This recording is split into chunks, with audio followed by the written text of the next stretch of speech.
ऊस वाहतूक करणाऱ्या एका ट्रॅक्टरच्या चाकाखाली सापडून एका 21 वर्षीय युवकाचा जागीच मृत्यू झाला। अमरजीत श्रीधर शिंगाडे, वय वर्ष 21, राहणार ईश्वर वठार, तालुका पंढरपूर असे अपघातात मरण पावलेल्या युवकाचे नाव असून रविवारी 14 जानेवारी रोजी सकाळी 10 वाजेच्या सुमारास हा अपघात झाला। ईश्वर वठार परिसरात सध्या ऊसतोड सुरू आहे। परिसरात नाग टिळक यांच्या शेतात सध्या ऊस तोडणीचे काम चालू आहे। येथून ऊस घेऊन निघालेल्या ट्रॅक्टरच्या चाकाखाली सापडून अमरजीत शिंगाडे हा गंभीर जखमी झाला आणि त्याचा जागीच मृत्यू झाला।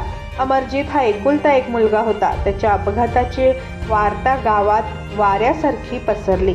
ईश्वर वठार परिसरात हळहळ व्यक्त होत आहे। त्याच्या पश्चात आई वडील, एक बहीण असा परिवार आहे। एकुलता एक व शांत स्वभावाचा म्हणून त्याची ओळख होती। या अपघाताची नोंद पंढरपूर तालुका पोलीस ठाण्यात झाली असून पुढील प्राथमिक तपास पोलीस नाईक नितीन माळी करत आहे।